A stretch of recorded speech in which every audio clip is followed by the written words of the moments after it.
हम लोग अकेले मुकाबला करते हैं, किसी में दम तो अकेले आर पार लड़ ले, किसी में दम है तो। 2015 में मुझे टिकट नहीं मिला, मुझे बहादुर से लड़ना था, मैंने सब्र किया, मैंने पार्टी के खिलाफ नहीं बोला। 2025 विधानसभा चुनाव आप लोगों का मुद्दा क्या रहेगा उसमें, क्योंकि आप लोग क़यादत की बात करते हैं लेकिन इस सीमांचल में सबसे ज़्यादा ज़रूरत है विकास की। जब हमारी मस्जिद नहीं रहेगी, हमारे मदरसे नहीं रहेंगे, हमारा तशख़्ख़ुस नहीं रहेगा, हम कैसे जिंदा रह सकते हैं बताइए आप। पार्टी में भी ये बात देखी जाती है कि हम जिसको उम्मीदवार बनाएंगे कोई नशाखोर तो नहीं है, कोई कुछ है तो गलत तो नहीं है, कोई उसका बैकग्राउंड कमजोर तो नहीं है, दलाल तो नहीं है, लोगों को ठगने का काम तो नहीं कर रहा है। सारी चीजें देखी जाती है कि एमएलए साहब जब सबका वोट लेंगे तो सबका काम करना पड़ेगा। ग्राउंड लेवल का कोई आदमी है, कोई जमीन के झगड़ा में अगर फंसा हुआ है तो आप अपने वर्करों के जरिए, आप अपने आदमी के जरिए से उस काम को भी सुलझाना आपकी जिम्मेदारी है। हिंदू मुस्लिम, हिंदू मुस्लिम, हिंदू मुस्लिम, मंदिर मस्जिद, यही करके पूरा देश को बर्बाद कर रखा। एमआईएम से अगर हमको कामयाबी मिलती है, तमाम मकतबे फिक्र के लोगों का काम करेंगे इंशाअल्लाह, चाहे हिंदू हो, मुस्लिम हो, सिख हो, ईसाई हो, हिंदू मुस्लिम, हिंदू मुस्लिम, हिंदू मुस्लिम, मंदिर मस्जिद, यही करके पूरा देश को बर्बाद कर रखा। जितना बीजेपी का नेता है अपना टिकट को कंफर्म कराने के लिए वो लोग यही कहते हैं, मुसलमानों को गाली दो, मुसलमानों को बुरा भला कहो, तुम्हारा टिकट कंफर्म, तुम्हारी जीत सुरक्षित। ये सिस्टम बन चुका है। 15 मिनट की बात जब कहे थे तो उस पर मुकदमा हुआ था, बहुत पहले की बात है, मुकदमा भी हुआ, जेल में भी गए। लेकिन आज खुलेआम भारतीय जनता पार्टी के लोग लोगों को गालियां दे रहे हैं, मुसलमानों को गालियां दे रहे हैं, तरह तरह की बातें कर रहे हैं, कटवा कर रहे हैं, निकलने की बात कर रहे हैं। बटोगे तो कटोगे, कौन सी बात कर रहा है, किसके बटने की बात कर रहा है, कौन बट रहा है। देखिए, अकबरुद्दीन ओवैसी साहब जो ये 15 मिनट के बारे में बोले थे, उसके जवाब में नवनीत राणा 15 सेकंड में ही देख लेने की बात कही थी। तो इससे क्या होता है कि आप 15 मिनट के बारे में बोल रहे हैं और ये 15 सेकंड के बारे में बोल रही है, वहीं पर आप 20% को एक जगह इकट्ठा होने की बात कर रहे हैं और इधर 80% इकट्ठा हो रहा है। तो इससे नुकसान किसको हो रहा है, फायदा किसको हो रहा है। स्वागत है आपका दोस्तों केडीवी लाइव में, मैं हूँ फिरदौस गनी। जैसे कि आपको पता होगा कि बिहार विधानसभा के उपचुनाव का प्रचार प्रसार जोर शोर से चल रहा है और 13 नवंबर को इसकी वोटिंग होनी है। और इसी सिलसिले में मुफ्ती अतर जावेद साहब उपचुनाव प्रचार करने के लिए गए थे और वहां से आए और तुरंत आकर के सर से हमने बात की। तो बातचीत में मतलब कि हम सोचे कि नहीं, पहले एक इंटरव्यू हो जाए, उसके बाद सर फिर यहाँ से घर जाएंगे। मुफ्ती अतर जावेद साहब AIMIM के बिहार पार्लियामेंट्री बोर्ड के सदस्य हैं, मेंबर हैं। आप वहाँ से आ रहे हैं, क्या माहौल देख रहे हैं AIMIM के प्रति लोगों में? नहीं, माहौल बहुत अच्छा है अल्हम्दुलिल्लाह, और कोशिशें जारी है। चूँकि हम लोग 2 ही असम्बली हल्का से चुनाव लड़ रहे हैं, एक इमामगंज से, एक बेलागंज से। तो बेलागंज में एक पासवान है, उनको उम्मीदवार बनाया है, और बेलागंज से एक जामिन अली हसन साहब हैं, उनको बनाया गया है। इमामगंज से पासवान है और बेलागंज से इमाम अली हसन। तो कहा जाता है कि AIMIM मुसलमानों की पार्टी है, फिर यहाँ पर आप मतलब कि गैर मुस्लिमों को भी टिकट देते हैं? नहीं, जो लोग बोल रहा है वो महाबेवकूफ़ है। मैं कहता हूँ हिंदुस्तान में कितनी पार्टियां हैं। समाजवादी को पूछता है, समाजवादी बमाना यादव, राष्ट्रीय जनता दल बमाना यादव, और बहुजन समाजवादी पार्टी बमाना यादव, ये मायावती दलित, और सारे हिंदुस्तान में इतनी पार्टियां हैं। हर एक ने पार्टी बनाया। बैरिस्टर असदुद्दीन अवैसी ने ये तंजीमी शक्ल में पहले था, उसके बाद पार्टी बनाया। नाम है, नाम से क्या काम तो कर रहे हैं। मुल्क के पूरे मुल्क में जहाँ भी जुल्म होता है, जहाँ भी बर्बरियत होती है, हर एक बर्बरियत और जुल्म के ख़िलाफ़ अगर आवाज़ कोई उठती है, सदन के अंदर हो या सदन के बाहर हो, वो बैरिस्टर असदुद्दीन अवैसी की आवाज़ है। अच्छा, अभी जो चुनाव प्रचार चल रहा है वहाँ पर कैसा माहौल, कैसा है वहाँ पर? ये माहौल बहुत अच्छा अल्हम्दुलिल्लाह, टक्कर है, चौमुखी लड़ाई है, कुछ भी हो सकता है। मतलब ये कि भाई सुरेंद्र यादव वहाँ पर, जहाँ हम लोग बेलागंज से लड़ा है, सुरेंद्र यादव ये RJD का है, वो MP बन गया, अपने बेटे को खड़ा किया है। जाहिर सी बात है, उसका पुराना वो गढ़ भी है, 35 साल से वो MLA रहा है। उसके बाद जदयू का है, उसके बाद जन स्वराज का भी उम्मीदवार है, वो भी मुस्लिम को उम्मीदवार बनाया है। तो ये सब है और हम लोगों का भी है। अच्छा, चूँकि आप 2 विधानसभा सीटों पर चुनाव लड़ रहे हैं, तो फिर 4 में क्यों नहीं लड़ रहे हैं, 2 में क्यों आखिर? देखिए, एक बात है, हमारी जितनी चादर उतना ही पैर फैलाएंगे। हम कितनी सीटों पे लड़ सके, हमारे पास वक्ताओं की कमी है, हमारे पास सारी सिस्टम है। अभी इंडिया में कई जगह चुनाव हो रहा है, जैसे महाराष्ट्र में चुनाव हो रहा है। महाराष्ट्र का चुनाव हमारे लिए बहुत इम्पोर्टेंट है। वहाँ बैरिस्टर साहब और अकबरुद्दीन अवैसी साहब, यानी पूरी टीम वहाँ लगी हुई है। यहाँ हम लोग बिहार की टीम लगे हुए हैं। तो जाहिर सी बात है, चुनाव लड़ने के लिए सिर्फ चुनाव लड़ना नहीं, बल्कि उसके साथ अफराद की भी ज़रूरत पड़ती है। मैनेजमेंट का मामला है, बहुत सारे मसाइल हैं। तो इस तरह से है। अच्छा, तो 2025 विधानसभा चुनाव में फिर आप लोग कितने सीटों पर चुनाव की तैयारी चल रही है लड़ने की, अगर एक तौर पर कहा जाए? नहीं, ये तो 2025 में जो चुनाव होगा, ये तो हमारे जो बिहार के अध्यक्ष हैं जनाब अख्तरुल ईमान साहब ही बताएंगे। उम्मीद है कि हम लोग बहुत 100 से ऊपर की सीटों पर हम लोग चुनाव लड़ेंगे इंशाअल्लाह अज़ीज़। और हम लोग तैयारी में भी लगे हुए हैं और मुकाबला हो। 100 सीटों पर चुनाव लड़ेंगे तो फिर मैनेजमेंट कैसे नहीं हुआ? यहाँ पर आप लोग 2 सीटों पर मैनेजमेंट नहीं कर पाए, यहाँ पर 100 सीटों पर कैसे मैनेजमेंट? उस वक्त पूरे भारत में मान के उस वक्त जब चुनाव होगा बिहार का, उस वक्त आपको गुजरात से लोग आएंगे, महाराष्ट्र से लोग आएंगे, और इसी तरह पे तेलंगाना से आएंगे, इसी तरह पे आंध्रा से आएंगे, बिहार और भी बहुत सारे उत्तर प्रदेश से आएंगे। उस वक्त तो कहीं चुनाव नहीं है, तो वो तो लोग आएंगे उस वक्त। अच्छा, तो फिर आप लोग एक सिर्फ यही चुनाव नहीं, इससे पहले बहुत सारे चुनाव आप लोग लड़ चुके हैं। सीमांचल किशनगंज को छोड़ करके और बाकी महाराष्ट्र को छोड़ करके और भी कई सारे जगहों पर चुनाव लड़े, चाहे तेलंगाना में क्या बोलते हैं उसको, कर्नाटक में भी आप लोग चुनाव लड़े, उत्तर प्रदेश में भी लड़े, लेकिन जीत नहीं मिल रही है आप लोगों को। फिर आप लोग लगातार प्रयास कर रहे हैं, तो इसको क्या कहा जाए? आपको मालूम है उत्तर प्रदेश में हमारा कितना काउंसलर जीता है, पार्षद जीता है, काउंसलर जीता है। हम लोग एमएलए नहीं बनाए, एमपी नहीं हुआ, लेकिन कई जीता है, गुजरात में भी जीता है। तो कई जगह पर हम लोग मतलब ग्राउंड लेवल पर हम लोग सफलता हासिल कर चुके हैं। और इंशाल्लाह एक साथ कुछ नहीं होता है। 82 से पहले बीजेपी कुछ नहीं थी, आज इतनी सीटें आ गई है, खुद के दम पर चुनाव वो लोग लड़के अपना यहाँ तक पहुँचा है। देखिए ये सब कहने वाली बात है। अब बताइए कौन सी पार्टी ताकतवर है? बीजेपी अकेले दम पर चुनाव नहीं लड़ पाती है, कांग्रेस अकेले दम पर चुनाव नहीं लड़ पाती है, आरजेडी अकेले दम पर चुनाव नहीं लड़ पाती है, जदयू अकेले दम पर चुनाव नहीं लड़ पाती है। पूरे भारत में अगर जहाँ जहाँ भी हम लड़ते हैं बैरिस्टर साहब की क़यादत में, वहाँ हम लोग अकेले लड़ते हैं और मुकाबला करते हैं।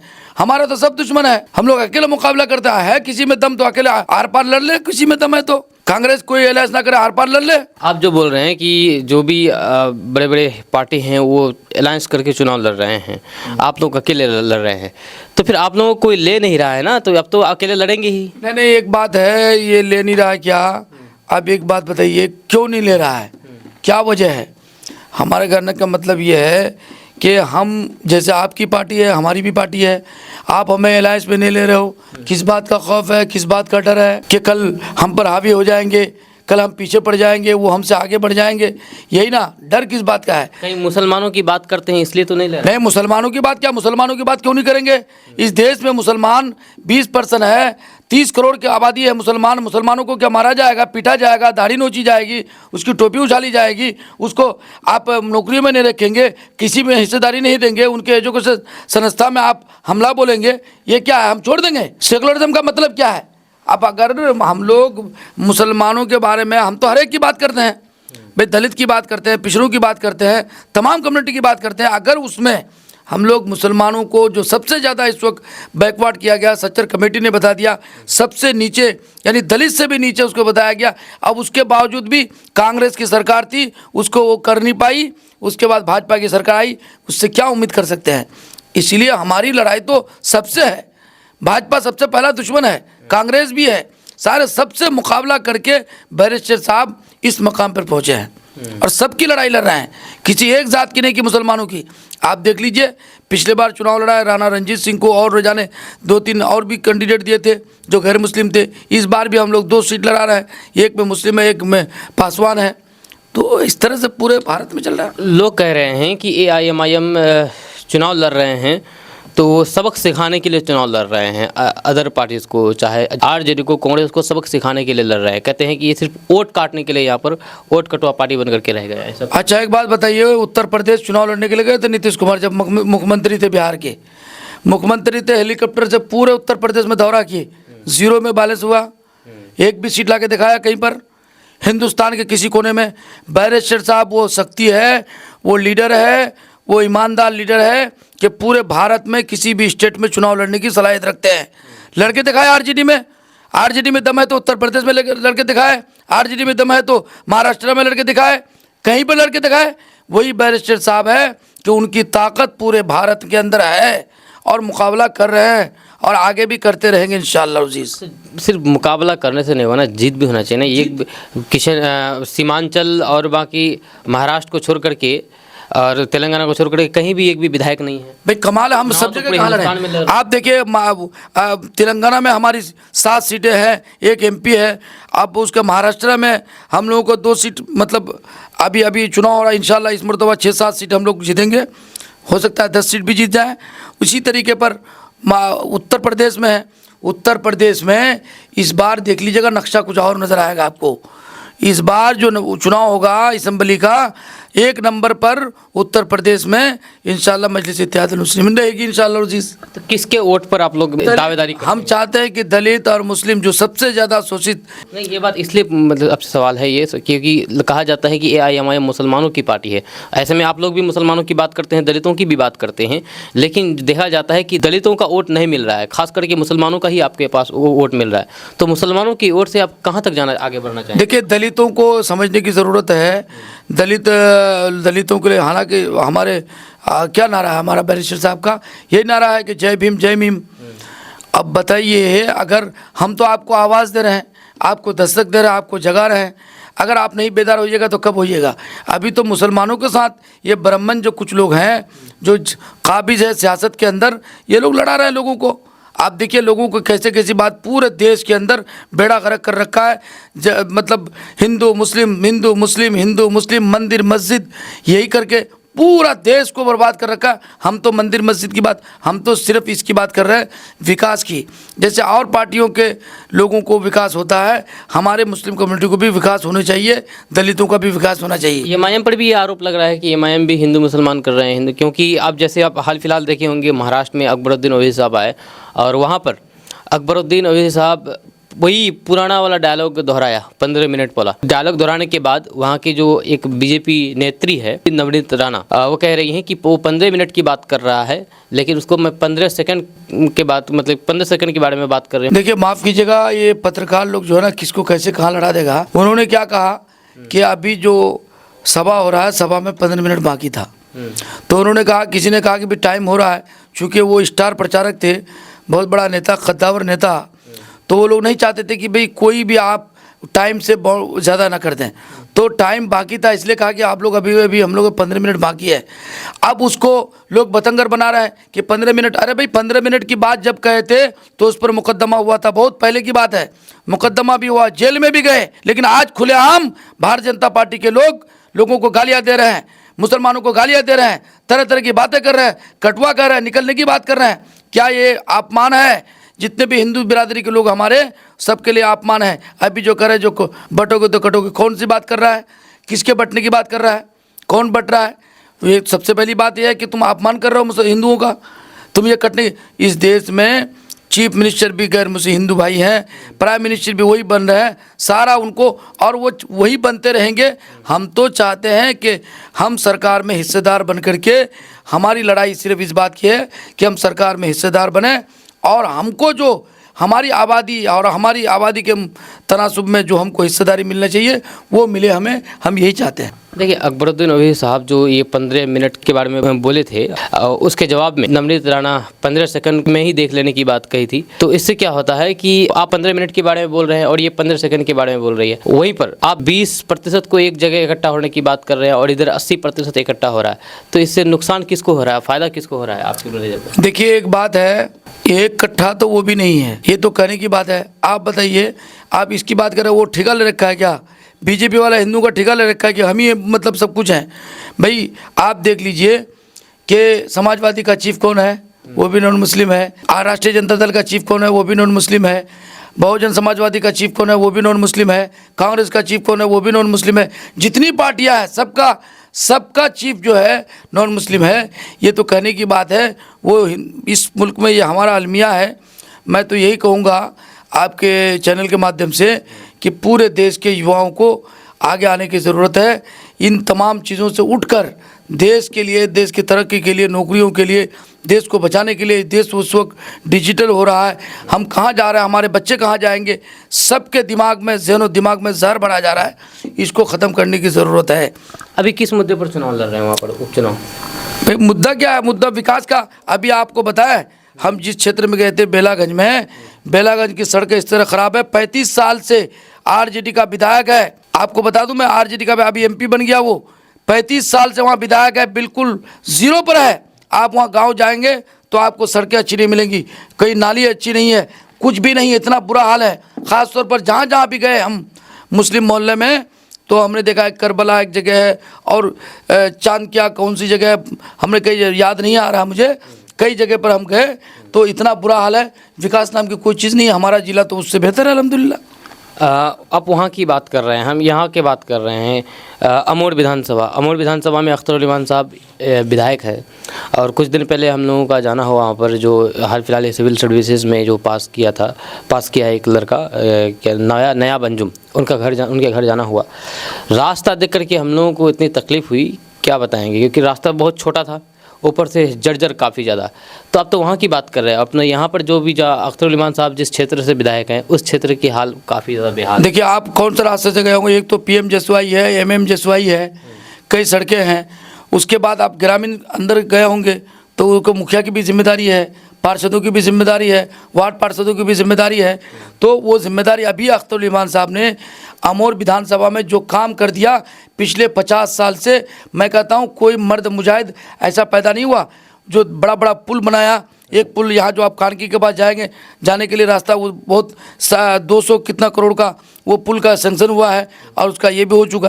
भाई इतना बड़ा काम किया और काम कर रहा है। अच्छा, ये एक बीजेपी नेता है जो अजय आलोक, जो कि पहले जदयू में था।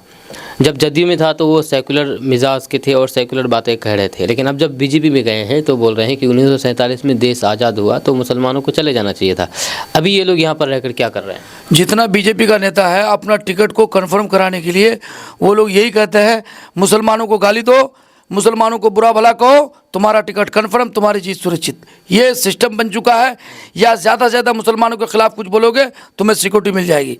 तो ये बन चुका। पूरा देश में कानून नाम की कोई चीज़ नहीं है, पूरा देश बिल्कुल बिखरा हुआ है। मैं तो कहूँगा नरेंद्र मोदी जी से, अमित शाह जी से, अगर देश को बचाना चाहते हैं, देश को सुरक्षित रखना चाहते हैं, देश की तरक्की करना चाहते हैं, तो इन तमाम चीज़ों से हटकर विकास के मुद्दे पर आइए, और विकास के मुद्दे पर आइए, देश को आगे बढ़ाइए, तब देश मजबूत होगा। युवा हमारे तालीम याफ्ता होंगे, युवा नौकरियों पर आएंगे, तब देश मजबूत होगा। देश मंदिर मस्जिद से मजबूत नहीं होगा।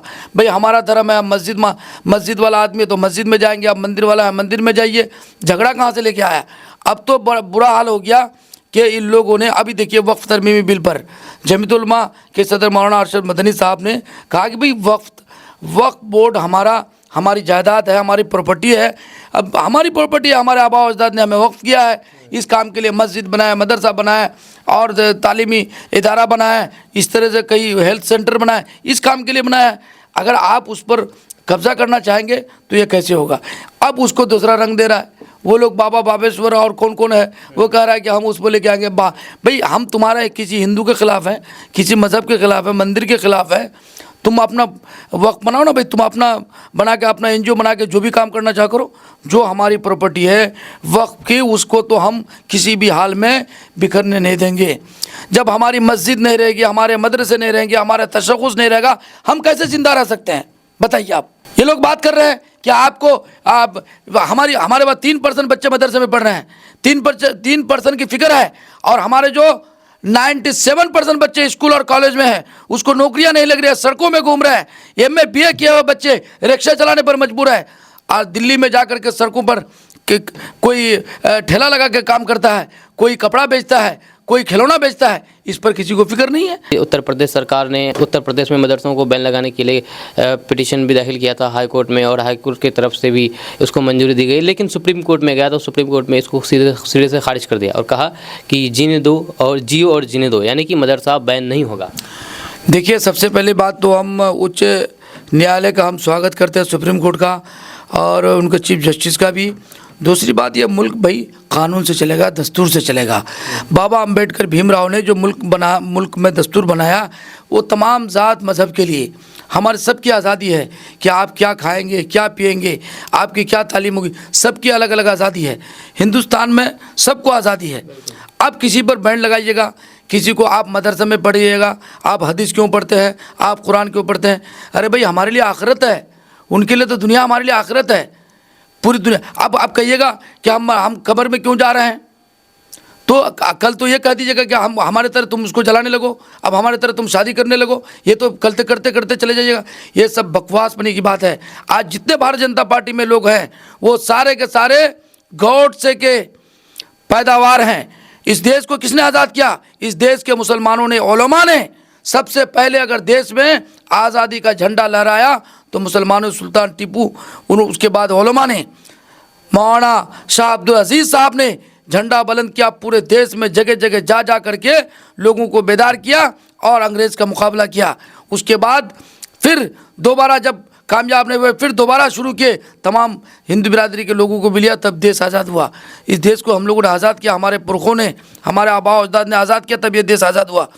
आज बुरिया नसीब मदरसा में पढ़ने वाला, स्कूल में, मदरसा में पढ़ने वाला, मकतब में पढ़ने वाले को तुम कभी आतंकवाद कहते हो, कभी तुम कट्टरवाद कहते हो। भाई किस बात का कट्टरवाद? हम मस्जिद वाला हैं, हम कुरान पढ़ने वाले हैं, हम कुरान पढ़ रहे हैं, हम हदीस पढ़ रहे हैं, इस बात का कट्टर की क्या बात है? हमारे मज़हब में तो ये नहीं सिखाया जाता है। जनाब मोहम्मद रसूलुल्लाह सल्लल्लाहु अलैहि वसल्लम ने हम सबको ये पैगाम दिया है कि किसी के मज़हब को तुम बुरा मत कहो। अगर तुम उसको बुरा कहते हो तो वो भी तुमको बुरा कहेगा, गोया कि तुम अपने मज़हब को बुरा कहोगे। इतना तक सबक दिया है। हम लोग इतना एहतियात करते हैं, फिर भी उसके बावजूद भी उकसाने का काम कर रहा है। कभी इसके नाम से, कभी लब जिहाद के नाम से, कभी कुछ ना कुछ शोषा छोड़ देता है। भागलपुर में उस दिन भगवा झंडा लहराया गया इसमें दरगाह के ऊपर। भाई मैं क्या बता रहा हूँ, यही तो लोगों को उभारने का। अब मैं तो ये कहूँगा कि हमारे मुल्क के युवा, जो नॉन मुस्लिम हमारे युवा हैं, मेरे भाई हैं, हम उनसे ये कहेंगे कि भाई आप जज्बात में इस तरह से कब तक रहोगे? देश बर्बाद हो जाएगा। ये लोग कुर्सी पर बैठे रहेंगे, आप लोगों को लड़ाते रहेंगे। झंडा, हम लोग इस झंडे पर ही सारा देश चलेगा, तो देश कैसे चलेगा? भाई झंडा, इसका झंडा, उसका झंडा, ये मंदिर मस्जिद, ये कब तक चलता रहेगा? इसके लिए अलग से उठना पड़ेगा। बिल्कुल बिल्कुल, ये देश सबका है और सबको जीने का अधिकार है, समान अधिकार है और सबको साथ चलने का अधिकार है, साथ चलना भी चाहिए। और दूसरी बात कि ये अगला चुनाव के बारे में बात करेंगे। 2025 विधानसभा चुनाव, आप लोगों का मुद्दा क्या रहेगा उसमें? क्योंकि आप लोग क़यादत की बात करते हैं, लेकिन इस सीमांचल में सबसे ज़्यादा ज़रूरत है विकास की। तो क़यादत पर चुनाव लड़ा जाएगा या फिर विकास पर? देखिए एक बात सुनिए, क़यादत भी ज़रूरी है। जब तक क़यादत नहीं होगी विकास नहीं होगा। क़यादत तो ज़रूरी है, पहले बाप होगा तब ना बेटा होगा भाई। तो क़यादत ज़रूरी है। क़यादत जैसे बैरिस्टर शमसुद्दीन ओवैसी की क़यादत है, वो मजबूत होनी चाहिए। हम चाहते हैं कि हम सरकार ना बनाए तो सरकार का हिस्सा बने। जब तक हम सरकार का हिस्सा नहीं बनेंगे, हमारे वोट से सरकार नहीं बनेगी, उस वक्त तक सरकार को समझ में नहीं आएगा। अभी आपने देखा पार्लियामेंट के मेंबर बन करके जीतन राम मांझी ने क्या किया?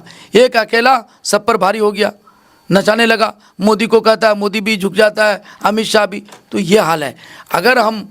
अगर सीमांचल में अगर हम लोग 10 सीट यहाँ से दे रहे हैं, पूरे बिहार में 20 सीट जीत करके हम असम्बली जब पहुँचेंगे तो असम्बली में एक हमारी क़यादत खड़ी होगी, हम अपने हक हुकूक की लड़ाई लड़ सकते हैं।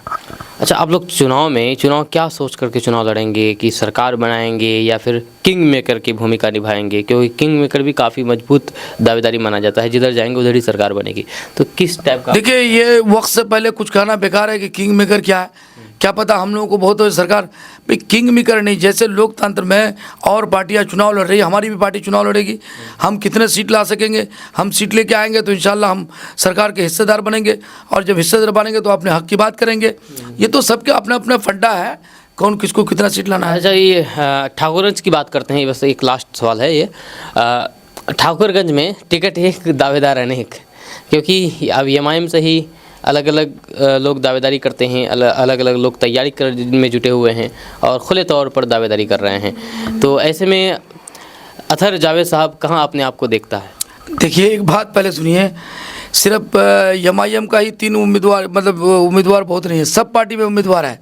क्या आपको नहीं लग रहा आरजेडी का और भी उम्मीदवार है, उम्मीद लगाया बैठा है? चाहे बहादुर विधानसभा हो, खोचाधावन विधानसभा हो, ठाकुर विधानसभा हो, पूरे बिहार में जहाँ जहाँ भी जो भी सीट लड़ी जाएगी, हर सीटों पर 2-4 उम्मीदवार रहता ही है। अब टिकट की बात है, टिकट किसको देंगे ये बैरिस्टर साहब फैसला करेंगे, अख्तुल ईमान साहब फैसला करेंगे, इंजीनियर आफ्ताब साहब बैठेंगे, आदिल साहब, ये लोग बैठेंगे, जो भी है। लेकिन सवाल इस बात का है, आप लोग तो हर पत्रकार वाले यही पूछते हैं कि भाई 3-3 उम्मीदवार हैं। देखिए पार्टी के अंदर कई चीज़ें देखी जाती है। बाज़ार में जब सामान ख़रीदने जाते हैं तो आप क्वालिटी देखते हैं कि भाई किस में कितनी क्वालिटी है। जो क्वालिटी का सामान होता है उसको पैसा अगर ज़्यादा भी लगता है तो आदमी वो सामान ख़रीदता है। तो सवाल है सियासत में भी क्वालिटी देखी जाएगी, कौन कितना कसौटी में, कौन पार्टी का सीनियर है, कौन पार्टी को आगे लेके जा सकता है और कौन प्रशासन के खिलाफ आवाज़ उठा सकता है, किसका बैकग्राउंड कितना कमज़ोर है, कितना मजबूत है, सारी चीज़ें देखी जाती है। आज तक आपको मालूम है मैंने कभी दलाली नहीं की, ना थाना की, ना कचहरी की और ना ही कोर्ट की। कहीं पे हमने अल्हम्दुलिल्लाह बेबाकी के साथ हमेशा पंचायत से ब्लॉक से जिला तक हम लड़ते रहे। हमको पूरी उम्मीद है, पूरा विश्वास है, हमारे उम्मीदवार और भी लोग हैं, चूँकि उनको भी उम्मीदवारी चूँकि पार्टी में है तो उनको भी अपना ये है कि भाई हम लड़ सकते, कोशिश करना मना नहीं है, सब कर सकते। कोशिश करना मना नहीं है, लेकिन यहाँ पर यह चीज़ दिखाया जाता है कि एमआईएम के जैसा और भी कोई पार्टी खुले तौर पर इस तरह से मेहनत नहीं कर रहे हैं कि नहीं हम ही दावेदार हैं। क्या है कि 3 मुख्य तौर पर दावेदार माना जाता है एमआईएम से ठाकुरगंज में। अब तीनों अपने स्तर से खूब मेहनत कर रहे हैं, खूब तन मन धन से मेहनत कर रहे हैं, लेकिन आगे चल करके अगर टिकट तो एक ही को मिलेगा, जाहिर सी बात है, 2 को नहीं मिलेगा, तो फिर उन दोनों का क्या होगा? क्या 2 पार्टी में बने रहेंगे या फिर पार्टी मतलब कि बगावत में आ जाएंगे? देखिए, आप उसकी मिसाल यूँ समझिए, ये खूबसूरत लड़की है और उसके लिए 4-5 पैगाम जा रहा है। 4-5 लड़कों का, सब लड़का है, सबका एज भी बराबर है, सब कुछ है। तो अब उसमें ये देखा जाएगा कि किसकी तालीम कितनी अच्छी है, किसका ग्राउंड कितना अच्छा है, किसका अखलाक कितना अच्छा है, कौन दारू पीता है, कौन क्या नशा करता है, सारी चीज़ें देख करके तब ख़ानदान वाला उस रिश्ते को मंजूर करता है। क्या ऐसा तो नहीं कि मैं जिसको दामाद बनाऊंगा वो कोई नशा करे, ऐसा तो नहीं जिसको बनाऊंगा वो लोगों मेरी बेटी के साथ जुल्म ज़्यादती करे, जहेज़ के लिए लड़ाई लड़े, बहुत सारी चीज़ें तब देखने के बाद वो फैसला करता है। ठीक इसी तरह पार्टी में भी ये बात देखी जाती है कि हम जिसको उम्मीदवार बनाएंगे कोई नशाखोर तो नहीं है, कोई कुछ है तो गलत तो नहीं है, कोई उसका बैकग्राउंड कमज़ोर तो नहीं है, दलाल तो नहीं है, लोगों को ठगने का काम तो नहीं कर रहा है, सारी चीज़ें देखी जाती है। और ये बातें आपको सिर्फ आप लोग हमारे एमआईएम को ही पूछते हैं, आरजेडी को नहीं पूछ रहे हैं। उस तरह से खुलेआम नहीं निकलने, नहीं खुलेआम क्या, उसमें दम नहीं है। वो तो उसको भरोसा है कि हमको एलायंस में हमको टिकट मिलेगा, हम उसी में, वो तो ज़मीन पे काम नहीं करना चाहते हैं। मैं चैलेंज करता हूँ कि जो लोग हमारे पार्टी से बगावत करके, एमआईएम से बगावत करके आरजेडी में गए, उनके क्षेत्र में काम देखिए, अख्तुल ईमान जहाँ लड़े हैं उस क्षेत्र में देखिए, दोनों में कितना फ़र्क है। भाई यही तो बात है, एमएलए तो सब बराबर, चाहे आज़ाद भी लड़ेगा तो, लेकिन सवाल है लड़के लाने वाला होना चाहिए। कौन किसका गुडविल किससे कितना अच्छा होगा ये देखना पड़ेगा, और इसके लिए कौन कितना सक्षम है ये बात सोचने की होगी। और मैं पार्टी में सीनियर हूँ, 2015 से बैरिस्टर साहब के साथ हूँ। 2015 में मुझे टिकट नहीं मिला, मुझे बहादुरी से लड़ना था, मैंने सब्र किया, मैंने पार्टी के ख़िलाफ़ नहीं बोला, ना पार्टी के साथ रहा। बैरिस्टर साहब को 12 दिन कैंप में करता रहा, 20 में मिलना था, 20 में भी नहीं मिला, तब भी हम पार्टी के साथ रहे, काम करते रहे। अब 24 का मौका है, तो इंशाल्लाह मुझे पूरी उम्मीद नहीं, 100% उम्मीद है कि पार्टी का फ़ैसला मेरे लिए होना चाहिए। अब रही बात, सब उम्मीदवार अपना पेश कर रहे हैं, करना भी चाहिए, तो पार्टी को जितना पार्टी का उम्मीदवार होगा पार्टी इतनी मजबूत होगी। एक लास्ट सवाल, अगर मान के चले आपको उम्मीदवार बना दिया जाता है और चुनाव लड़ते हैं, तो चुनाव में सबसे मेन फोकस क्या रहेगा, मेन मुद्दा क्या रहेगा कि चुनाव जीतने के बाद क्या फर्स्ट प्रायोरिटी रहेगा कि नहीं ये काम करना है हमको? देखिए, अल्लाह ने अगर टिकट दिलवाया और कामयाब हुए तो पब्लिक के सामने जाएंगे।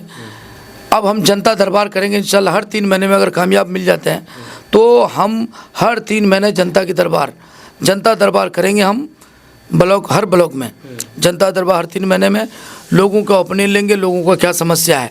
उसके बाद रही बात, ये तो शिक्षा, स्वास्थ्य, ये बहुत पुराना मुद्दा, और ये मुद्दे तो दिन ब दिन बढ़ते रहता है, ये 1947 से चलते आ रहा है। हाँ, ये तो मुद्दे बढ़ते रहता है, बहुत सारा मामला है जिसको देखिए, अभी बहुत बड़ा बताया आपको, छोटा छोटा काम लोगों का नहीं हो पा रहा है। अब एमएलए साहब बैठे हुए हैं, वो कह रहा है कि भाई अगर 2 भाई लड़ाई किया या ज़मीन का झगड़ा हुआ तो हम कैसे फैसला करेंगे, या किसी की ज़मीन कोई हड़प कर बैठा हुआ है, एमएलए साहब नहीं करेंगे। सवाल इस बात का है कि एमएलए साहब जब सबका वोट लेंगे तो सबका काम करना पड़ेगा। ग्राउंड लेवल का कोई आदमी है, कोई ज़मीन का झगड़ा में अगर फंसा हुआ है, तो आप अपने वर्करों के ज़रिए, आप अपने आदमी के ज़रिए से उस काम को भी सुलझाना आपकी जिम्मेदारी है।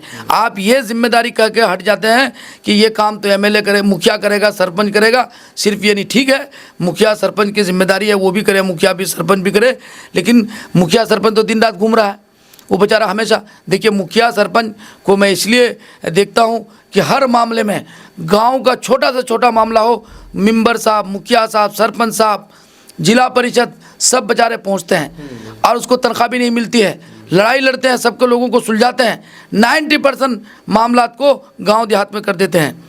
जो लोग दिल्ली में बैठे हुए, गद्दी में बैठे हुए हैं, एसी रूम में है, जो पटना में बैठे हुए हैं, उनके लिए क्या सोचना चाहिए? कभी आपने बुला करके यहाँ लोगों का समस्या लिया? कभी पूछा कि किसको क्या समस्या? कभी ओपन किया किसी से? कभी नहीं कर सकता है, फुर्सत नहीं है, आज इसकी मीटिंग कल उसकी मीटिंग, तो ये सब चल रहा है। हम लोग इंशाल्लाह, बहुत सारे मुद्दे हैं, सब मुद्दों पर जब जब भी ज़रूरत पड़ेगी हर चीज़ पर, और जीतने के बाद MIM से अगर हमको कामयाबी मिलती है, तमाम मकतबे फ़िक्र के लोगों का काम करेंगे इंशाल्लाह, चाहे हिंदू हो, मुस्लिम हो, सिख हो, ईसाई हो।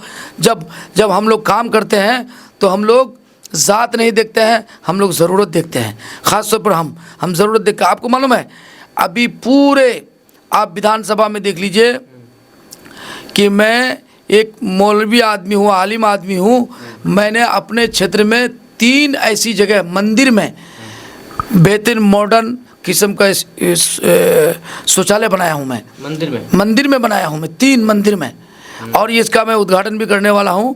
और दुनिया जान ले कि भाई एक मौलाना लोग तो क्या मस्जिद में, हालांकि एक आध मस्जिद में बनाया है, लेकिन 3 मंदिर में। आप तो एक मौलाना है, मुफ्ती हैं, ऊपर से MIM से जुड़े हुए हैं, और आप 3 मंदिर में शौचालय बनाए हैं। मंदिर में भी काम, अब उसका उद्घाटन होगा, देख लीजिएगा, पूरा मंदिर के परिसर में बनाया है, सारे लोग खुश हैं जब देखिएगा। जब ये तो नई बात हो गई ना, क्योंकि गिरिराज सिंह यहाँ पर आगे कहते हैं कि पूजा करने नहीं दिया जाता है, पंडाल लगाने नहीं दिया जाता, आप मंदिर में जाकर के शौचालय बना। देखिए गिरिराज सिंह जो है, अब हम लोग आदर करते हैं, पुराना आदमी है, शायद उम्र उनकी बहुत ज़्यादा हो गई, 70-75 साल हो गई है, दिमागी तवाज़ुन शायद बिगड़ गया होगा उनका।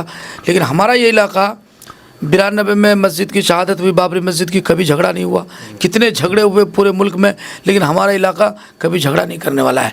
लेकिन आपको ये बात मालूम है, यहाँ के कुछ लोग जो बाहर से आके यहाँ बसे हैं हमारे किशनगंज में, वो लोग जो उल्लू के साथ राब्ता है, जो फसादियों के साथ राब्ता है, यहाँ के हमारे हिंदू भाई को उकसा करके, यहाँ कर उल्लू को उभार करके यहाँ के गंगा जमनी तहजीब को बर्बाद करना चाहते हैं। मैं चैलेंज करता हूँ कि हमारा ये किशनगंज सीमांचल गंगा जमनी तहजीब का गहवारा है। कोई ऐसी ताकत जो बाहर से आकर के हम लोगों की एकता को, हम लोगों के मोहब्बत को ख़त्म कर दे, हम लोग इसको बर्दाश्त नहीं करेंगे इंशाअल्लाह अज़ीज़। चलिए, आपका बहुत बहुत शुक्रिया। मुफ्ती अतहर जावेद साहब AIMIM पार्लियामेंट्री बोर्ड के मेंबर हैं। इन्होंने इनके बीच में जो भी बातें हुई है, आप इसके बारे में क्या राय रखते हैं? अपना राय ज़रूर व्यक्त कीजिएगा, और जो भी बातें हुई है आप सभी तरीके से अपना राय दीजिएगा। मिलते हैं नेक्स्ट वीडियो के साथ। जय हिंद, जय भारत।